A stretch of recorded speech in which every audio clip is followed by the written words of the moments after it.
This is Dr. Don Fowler in his teaching on Old Testament backgrounds. This is session number 7, Jubilee.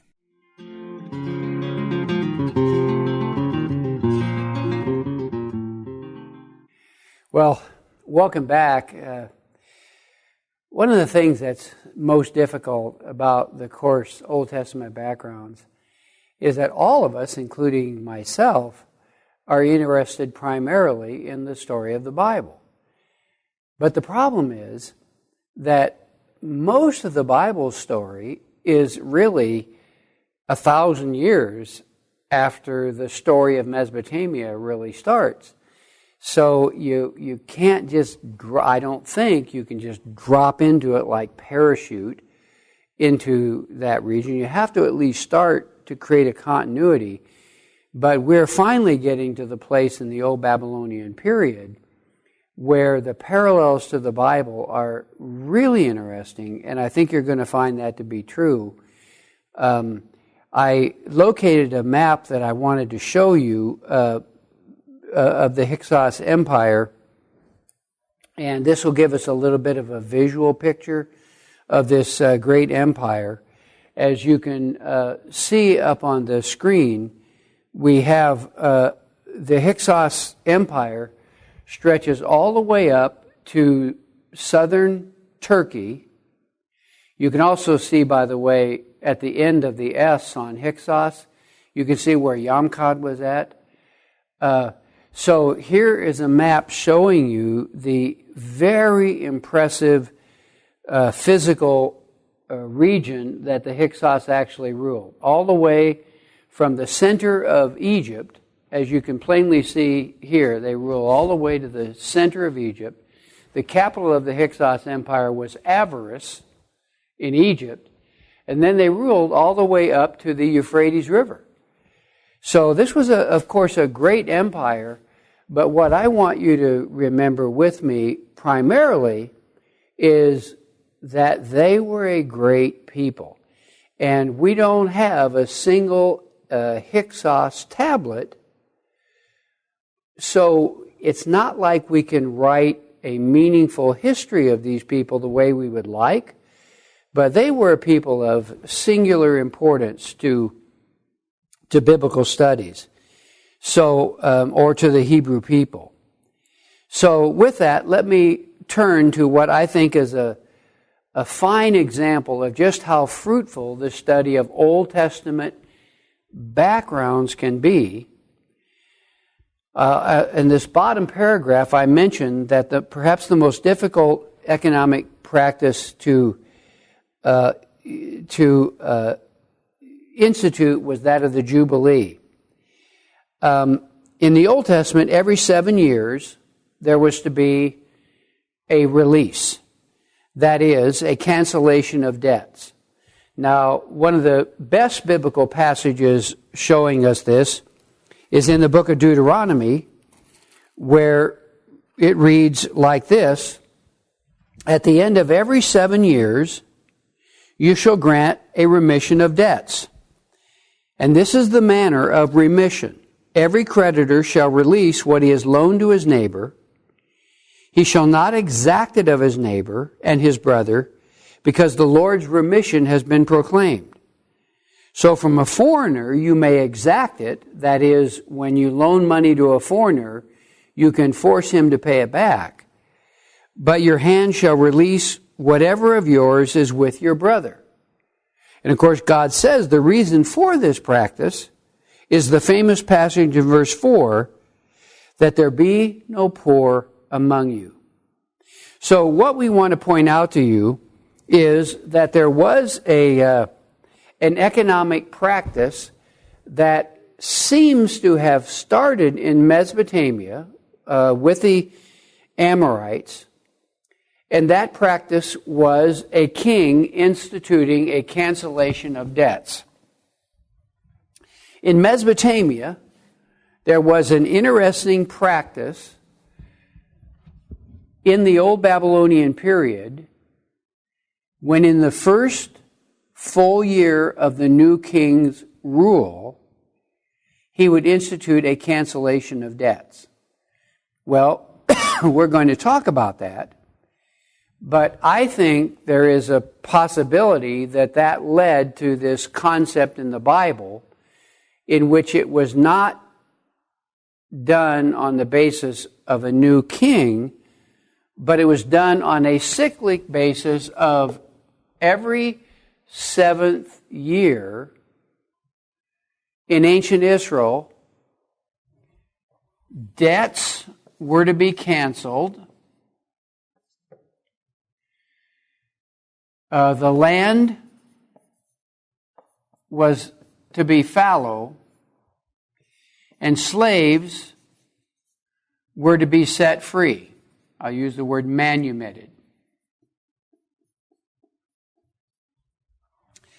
This is arguably the most amazing economic practice of the entire ancient world. What God revealed to Moses was an economic practice that on a cycle, the 7th year was the year of what's called the release year. And this is what happened in the release year. All debts that an Israelite incurred to another Israelite were to be canceled in the 7th year. Furthermore, the land was not to be plowed the 7th year, and all slaves were to be set free. Now, you notice I put this in a separate category, but in reality, the manumission of slaves was simply another case of debts being canceled. In our culture, we think about slavery in racial terms. In the Bible, it had literally nothing to do with race. It had to do with economics, mostly. And so, in a farming community, lots of things could happen to bankrupt a farmer. Crop disease, insect infestation, the physical inability of the farmer, maybe the farmer got sick. So there were things that could happen that would force a man into what we call bankruptcy in our culture. Well, they didn't have bankruptcy in the ancient world. So the only way a man could protect himself in the catastrophe of total failure, economic failure, was to sell himself or to sell one of his children into slavery. However, I just want to say it again for the camera. This had nothing to do with prejudice or race.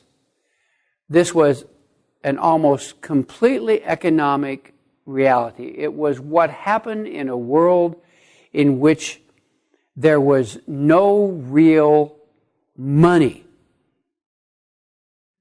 In the world of this era, there were no coins.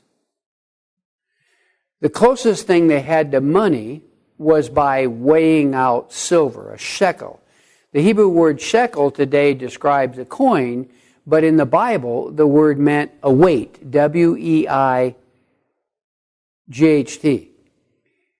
You would weigh out on a scale a measure of silver, and that could have the effect of money.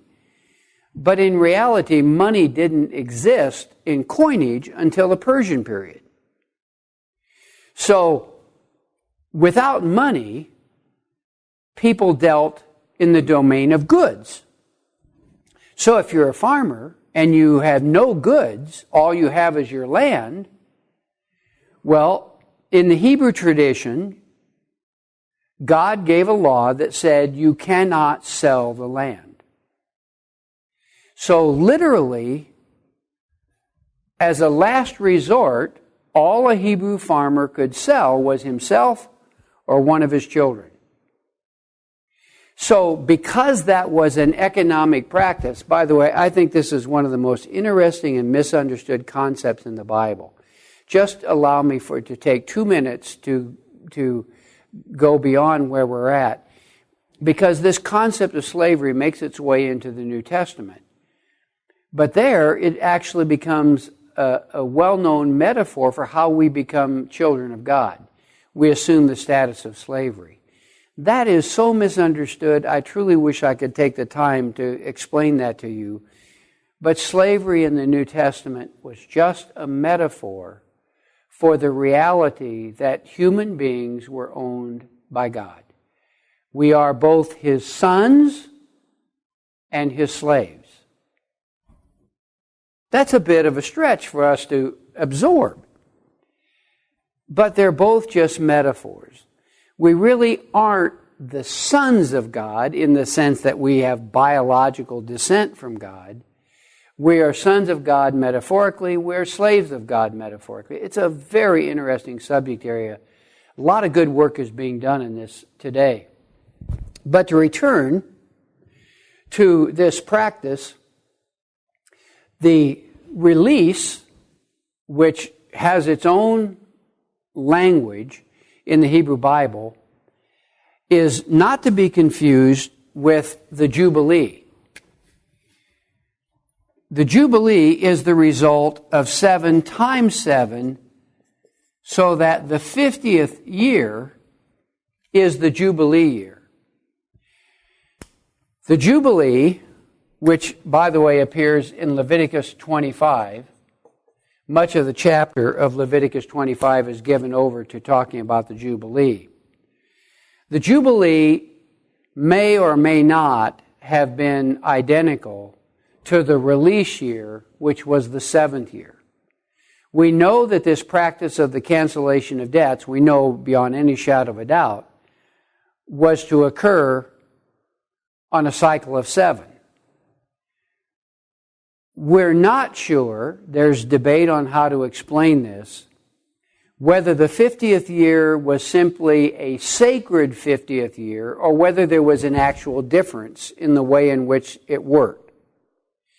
What we do know is that God had put Israel on an economic program that was characterized by the cancellation of debts and the freeing of slaves.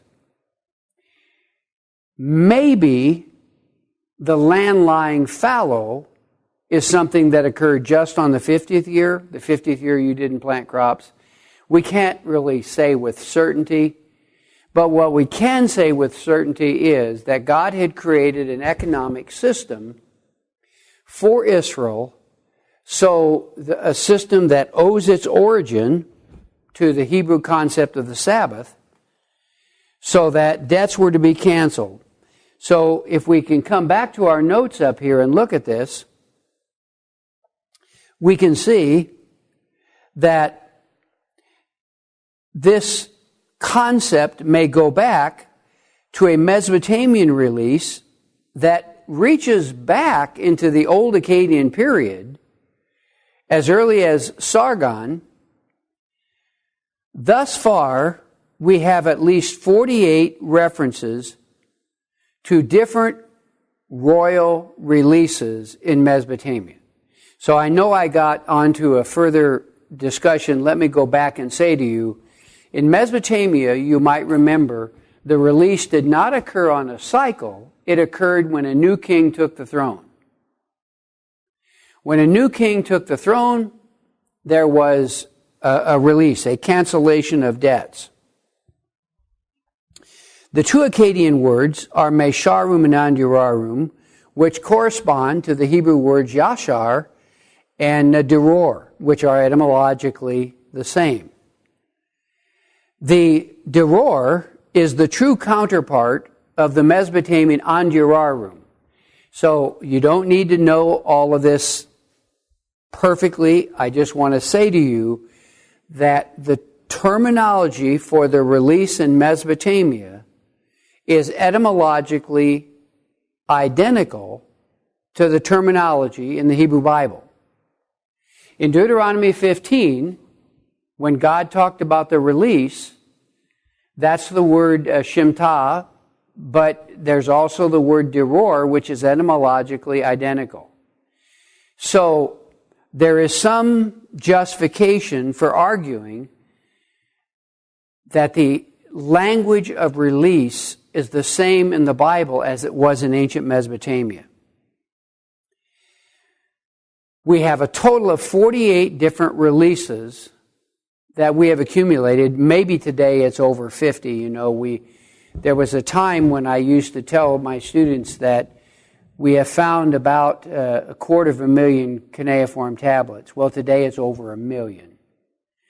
And it takes sometimes a generation to get those tablets put into print. So there's a real lag of time from when we find data to when the data becomes part of our system. But today, there are probably over 50 different releases that have been found in Mesopotamia. 50 different mentions of releases that were instituted. However, the earliest reference to a Mesopotamian release is probably to that of Aenetum in about 2500. The vast majority of the releases in Mesopotamia occurred in the most fruitful period for biblical studies, the early Babylonian period. All of the kings of the early Babylonian period, all of them instituted a release. As a matter of fact, the last of the old Babylonian kings, Amitsaduqa, he actually had 2 releases that he instituted. So, let's come back then to our information. You can imagine the economic chaos that would come when in your culture you had no idea when there would be a cancellation of debts. In Mesopotamia, you had several things that had to have occurred. The old king needs to have died. The new king takes the throne, and it's not until his first full year that you have the release. All of that is completely unknown. So what that meant in the economy of ancient Mesopotamia was chaos. God's plan worked on a cycle that everybody could prepare for. Their plan which was tied to the centrality of kingship, their plan was unpredictable and unknown. Therefore, I mentioned to you in my notes here, 3 tablets have been found at Hana, a small kingdom in the middle course of the Euphrates River, just west of Babylon, which deal with the release in some form or another. These tablets are usually what are called protection documents against a release. All right, let's see if I can set up for you how this worked. There always has to be some form of credit. But suppose, let's say, that in modern terms, suppose you come to me and I've got money and you say to me, I would like to borrow $50,000 from you as seed money for a business that I'm working on. Well, I look at you and say, I think you're trustworthy, but what do I do about the problem that I loan you $50,000, the current king dies, the new king institutes a release, I'm out $50,000, you gain $50,000 of free money. Well, the ancients were just as smart as we are. In many ways they were smarter because they knew how to survive in a more hostile world than the one we live in. So the ancients created a credit protection device so that if I loaned you the money, we would sign a document together which would protect me, the creditor, so that I wouldn't lose my money. I would loan you the money, but we would state on a cuneiform tablet that this loan was not subject to the cancellation of debts. Well, we find these documents, these protection documents, throughout the Old Babylonian period. A number of tablets have been found at another site called Nuzi, mentioning the release, and they also are protection documents. So here's my comment as we look at this practice in Mesopotamia. All of the old Babylonian kings had at least one release. Ammi-Saduqa had two. Note his claim and think about your Old Testament as we read about Ammi-Saduqa's release. It was the year in which the humble shepherd who hearkened to Anu and Enlil arose for the land like the sun, and for all the people created a righteous order. The righteous order, I've underlined it because that's the word mesharum, one of the biblical words for the release. In his 10th year, he claimed that it was the year in which the true shepherd, the favorite of Shamash and Marduk, released the debts of the land. All right? So what I'm going to do is split our comments now into two subject areas. And so let me write it on the board here so that I can set it up for you so that it hopefully will be a little less confusing. So the two subject areas are the biblical concept of release, and secondly, the favored term of kingship when it comes to the release, which is the word shepherd. All right? So what we're going to do is launch into two informative lectures. I am not silly enough to think that they're great lectures. They're just informative lectures that help us understand profoundly things that reverberate right down into the public ministry of Christ. All right? So the first of these two that we're going to look at is the term release. What we see in this cycle of a 7th-year release, is a cycle that I would call Sabbatarian. Okay? It is clearly a reproduction of the reverberations of the seventh day that God introduces to us in Genesis 1 and 2. 6 days, God created the earth. The seventh day, God rested. That's what we mean by Sabbatarian. All right? Well, this release that we see in the biblical tradition is clearly a continuation of that Sabbath cycle. The 7th year is the rest year. Just as God rested on the 7th day, so in the 7th year, the Hebrews were to rest. The whole year was set aside to rest.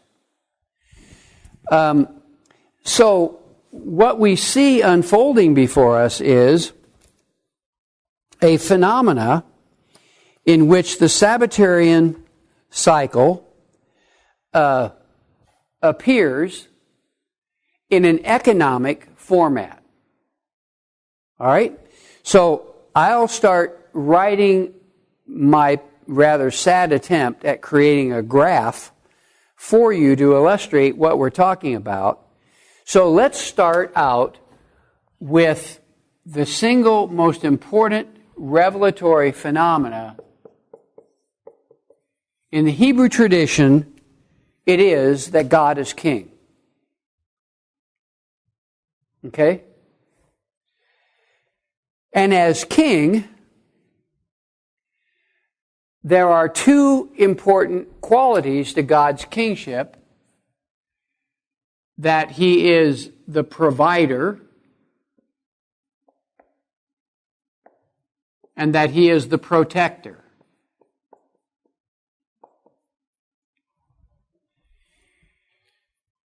Now, this is all very complex, and if I was teaching these things at a great university like the University of Chicago or the University of Michigan, the professors there would be laughing at me for the simplistic way in which I'm presenting this to you. But in order to have something to build on, we have to start, I think, from simple ideas that we can absorb before we start getting to complex things that can be where we can split the hairs.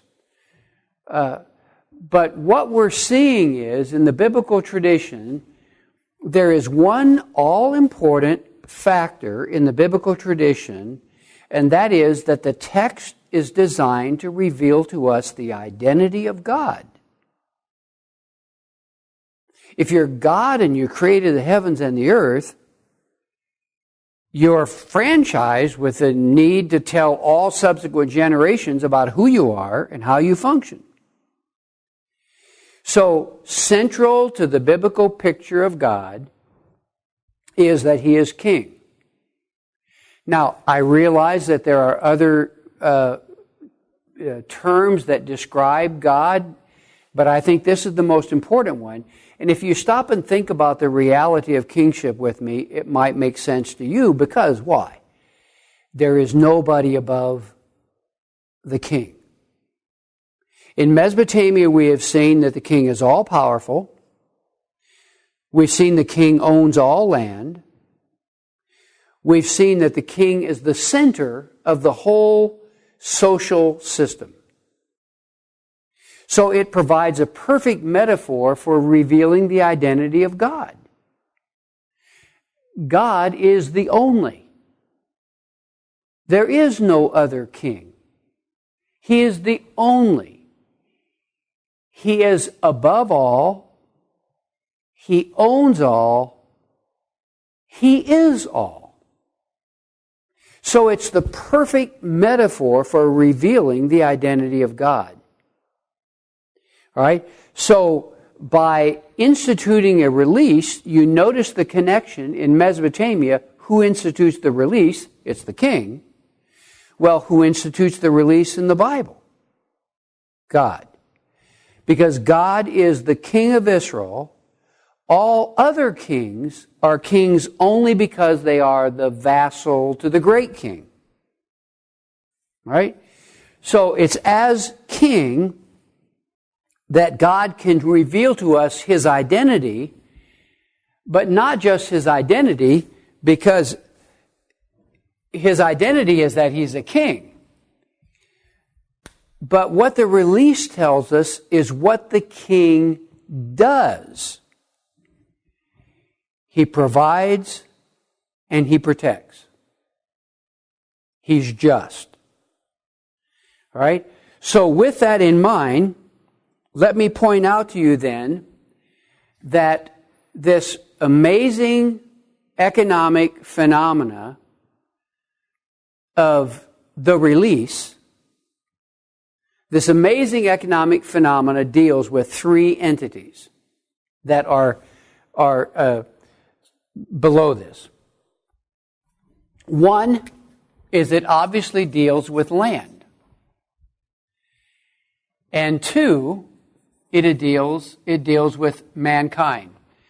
I try in my classes to use the word humankind, since I believe Adam and Eve comprise the image of God, not just Adam. So, but I'm short of space, as you can see, so I'm just going to put man because it's smaller than humankind. So, what the release deals with is it deals with two phenomena: the land and man, humankind. Well, when you think about Genesis 1 and 2, where all of this seems to start from, what's emphasized in Genesis 1 and 2? The land that God creates and the man that God creates to live on the land.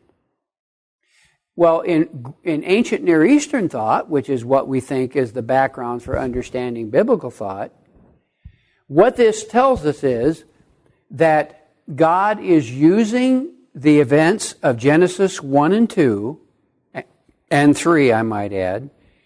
He's using as connectors, which at their core are pointing to God. Maybe what I need to do is to switch the colors of my pen so that you can see this a little more clearly.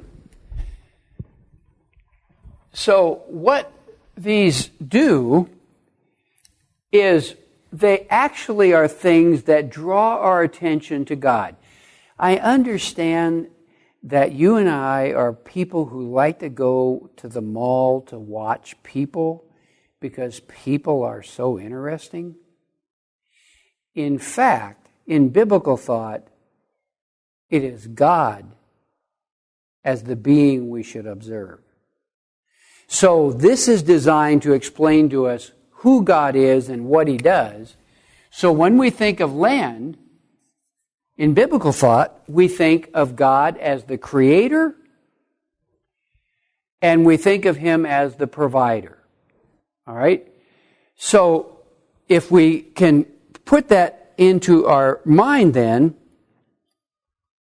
what we can work with is a phenomena in which, as God communicates His kingship, then He does so on this Sabbatarian model.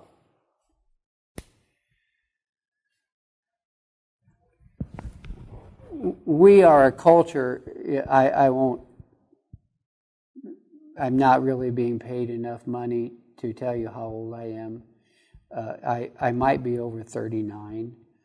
But I do remember when I was younger that when Sunday came, Sunday was largely, a day when things closed. And in the course of my lifetime now, that of course has changed dramatically, where Sunday has very little difference from the rest of the week. Well, that's because the influence of Christianity had taken Sunday and turned it into the Sabbath day of the Old Testament. And so we rested on the Sabbath day. Well, what this all is doing is making this connection that the economic plan of Israel was not just an economic plan. At its core, the whole thing was designed to be theocentric. The whole thing was designed to get us to think about God. And so, as the giver of land and as the creator of humankind, God is in both events showing Himself to be king. But He's also now putting us into a situation where the energies of action work not just vertically as we think about God, but they work horizontally as we realize that the release has a horizontal energy that is working like this.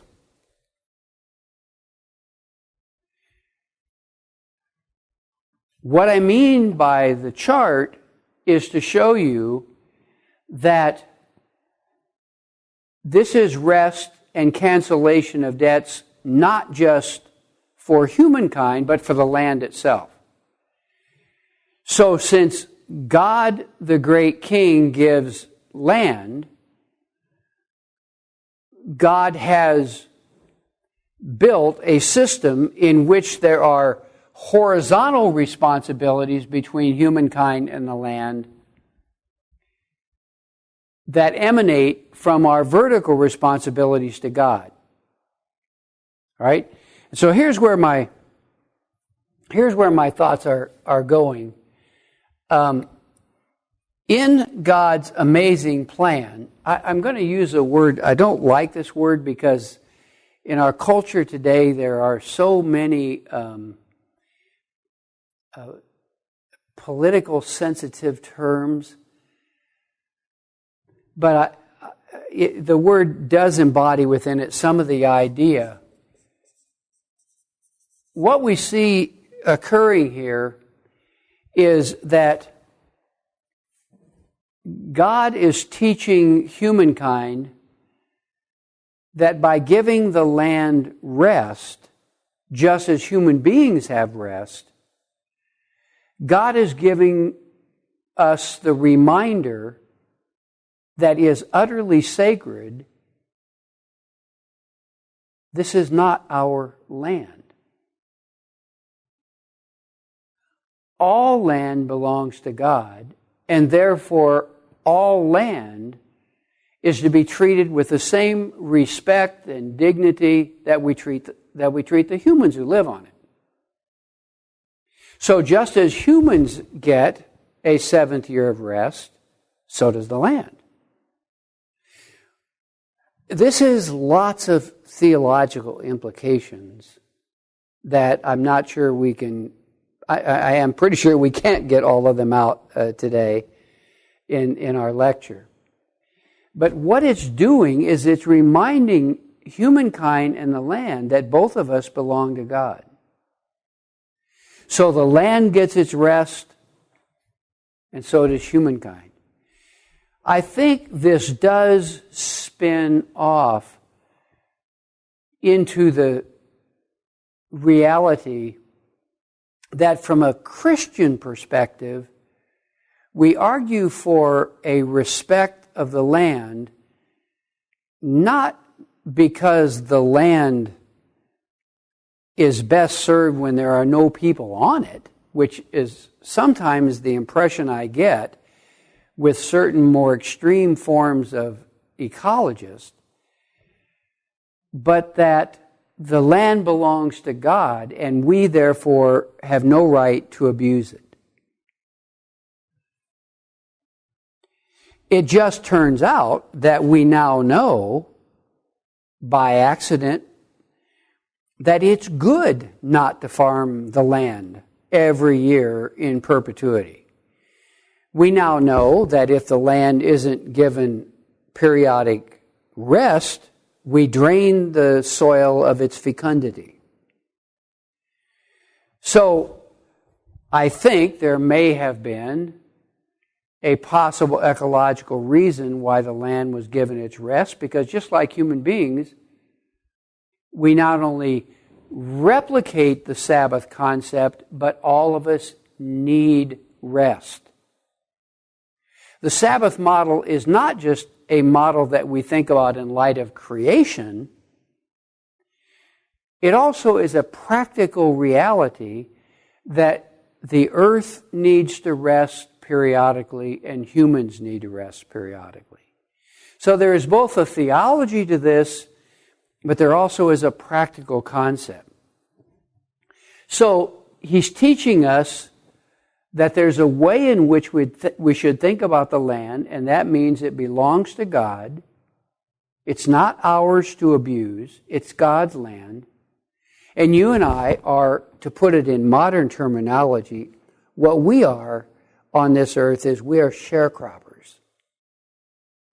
We farm the land, but it belongs to God.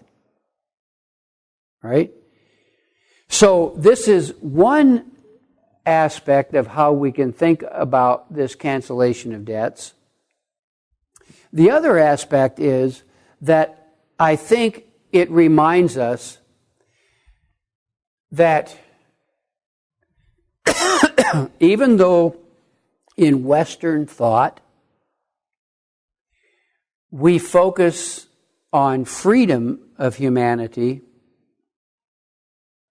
we're also in a world where humans, even in America, abuse humans. And so what this is designed is to teach the Hebrews that by canceling all debts every seventh year, and setting slaves free, God is reminding His creation something that's obvious and sacred, but it's not so obvious in Genesis 1 through 2 and 3. Every man and every woman is created in the image of God.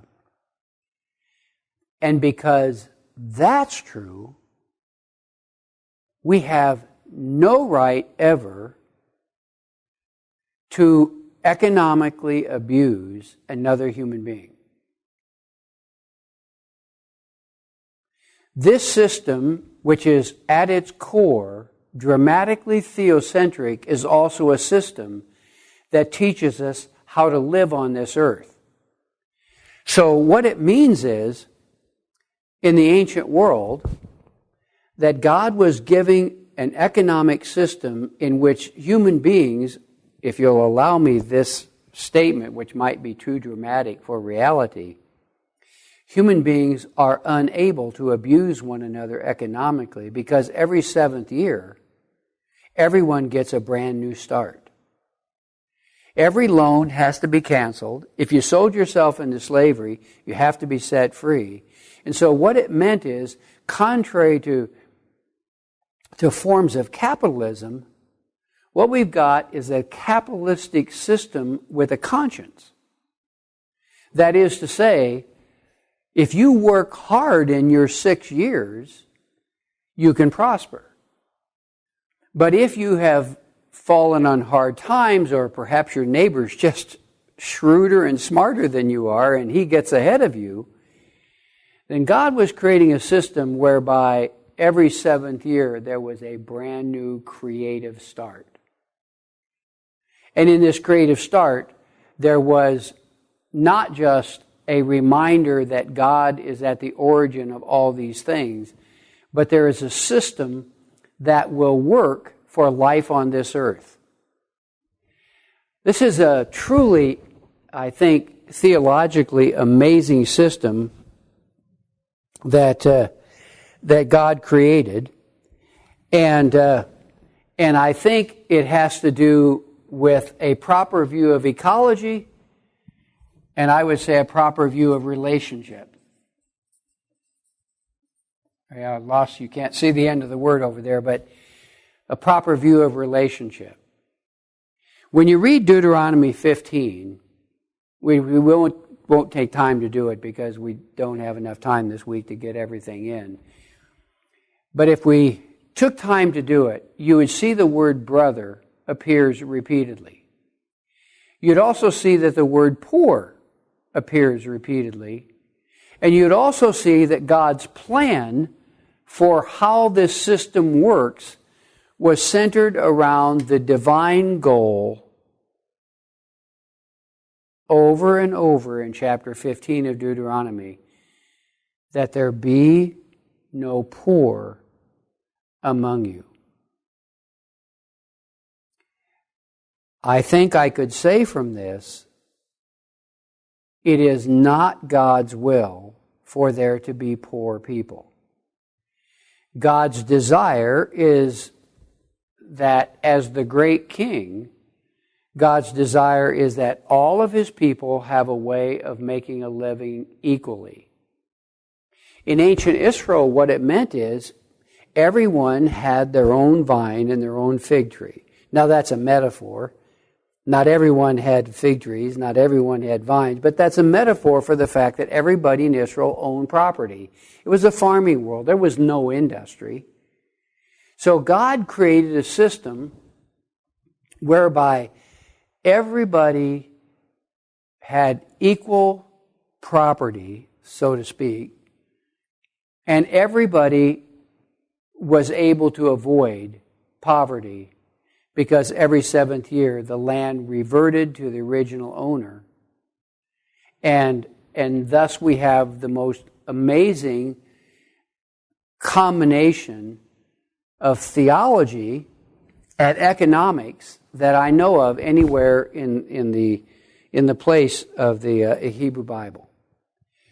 So this system seems to have its origin in Mesopotamia, it seems to have been adapted by God, save that in the Hebrew tradition, He's the king, and it seems to be built on the creation model, which meant that God intended for this to be permanent, at least among Israel.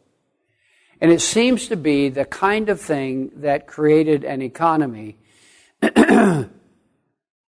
that would have had a rebirthing experience on a cyclic basis.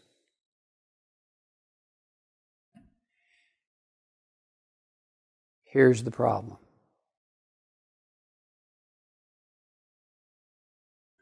It was literally never done. Now, we can't say with certainty, but we think this was the problem. In 1400 BC, Moses wrote about this. In 1360, Joshua brings them into the Promised Land. And things are going pretty well for some decades. But then a sad event happens. Joshua dies. And then if you remember your biblical story, you'll remember that when Joshua dies, there is no successor. The biblical text makes a big deal out of the fact that Joshua is the exact successor to Moses. But when Joshua dies, there is no successor to Joshua. And so for the next 340 years, we'll just put 300 plus years, we're in the book of Judges. In the book of Judges, what we have is a book that tells us, are you thinking with me now? In those days, there was no king in Israel. Everyone did what was right in their own eyes. The word that's translated right is also the root word of the word release. So, what we have is, with the death of Joshua, we no longer have a united people. We have no united leadership. And for the next 300 years, there is no release. So that by the time we finally have the first king in roughly 1050 with Saul, by the time we have the first king, we've already been 400 years without any release. And we know from 2 Chronicles that the release, it tells us, was never ever practiced in the entirety of the Old Testament. Thus, we have the problem: without leadership, without people following leadership, then there is no one to introduce the release, and there is no one to follow. And by the time kingship finally appears, it is apparently too difficult to interrupt the economic flow at a later date. And so the release in the entirety of the Old Testament was never ever practiced. Now remember, before we leave this, let me make the point. God said that there be no poor among you. When we enter into the period of the monarchy, we also enter into the period of the prophets.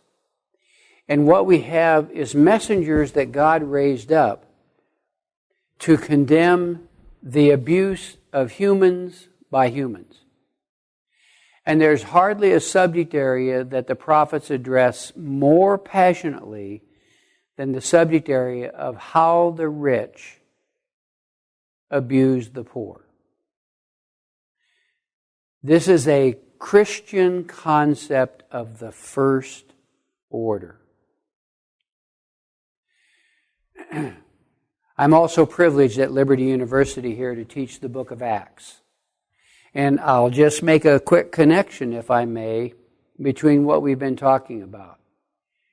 It's not an accident that when we get to the book of Acts, the earliest Christians in Acts, all of whom were Jewish,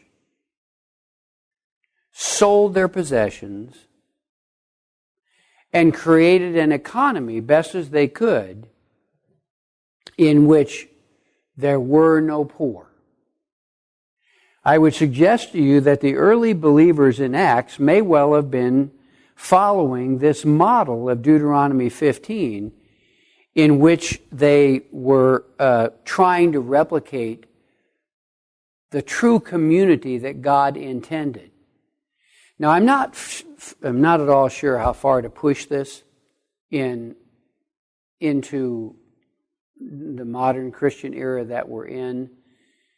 But what I can say is, whether we're dealing with the Old or the New Testament, it's a Christian concept to try to deal with the problem of poverty. It is an ethical concept that is rooted in creation itself. And when God created this cancellation of debts, He was creating something that was designed so that each human being could more effectively reflect his image-bearer status. You know, if we can treat people as if their lot in life is that they are poor, then we have created a psychological reality that I don't see them as real image bearers. I see them as in another class. They're poor people. And this is the story of the human race, isn't it? So I don't know that there are too many places in the Old Testament that are more dramatic and more important than what we're looking at right here. This is background information not just for the Old Testament, but is also background information for the New Testament. So it leads us then to point to the reality that because this was disobeyed by the Israelites, everybody from David onward, including David, when God sent Israel into exile, 2 Chronicles 36:21 tells us that God determined the number of years of exile in Babylon by the number of Sabbath years that were violated. As many Sabbath years as they violated determined how many years they would be in exile. 70 Sabbaths, 70 times 7, and so on and so forth. So,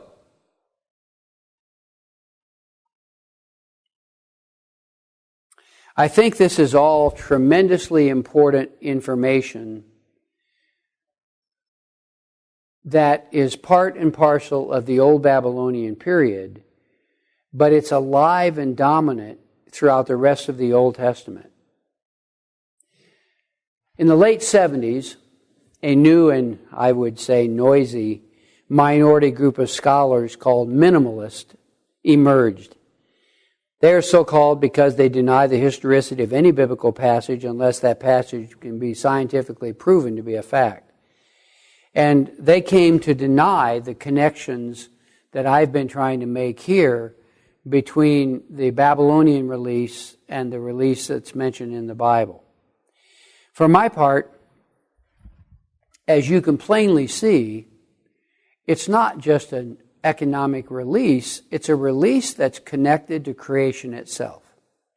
In creation, God was establishing an endless cycle that is perhaps captured by Ecclesiastes 3, because in that passage in Ecclesiastes 3 about a time for this and a time for that, the author of that passage gave us 14 times.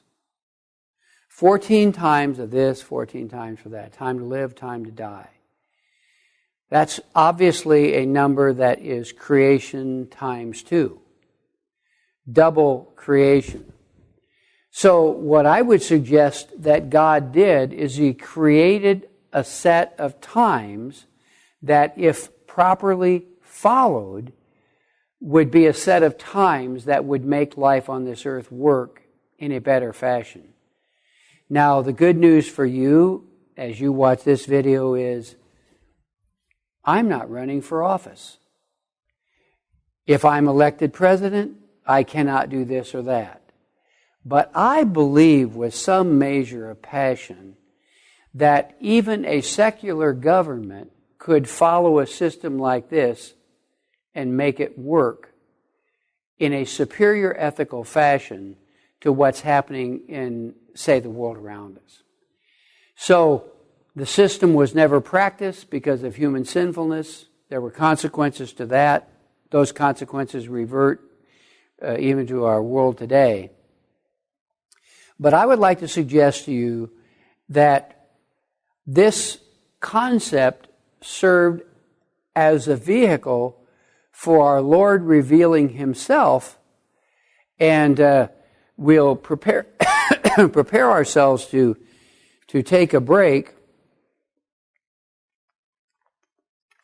But as we do so, let me introduce to you where we're going to go in our break. And where we're going is Luke's quotation in Luke 4, a quotation in which Jesus cites Isaiah 61. And Isaiah 61 obviously is referencing the Leviticus 25 concept. So what we're going to do when we go to our next video is point out how this concept of the release becomes a vehicle for our Lord's self-revelation in Luke chapter 4. I think you'll find it interesting, and what we will then focus on in the next hour, after we make that point, what we'll focus on in the next hour then is the concept of shepherd, which is associated with a release in Mesopotamia. So, we'll go ahead and finish this video and start the next later.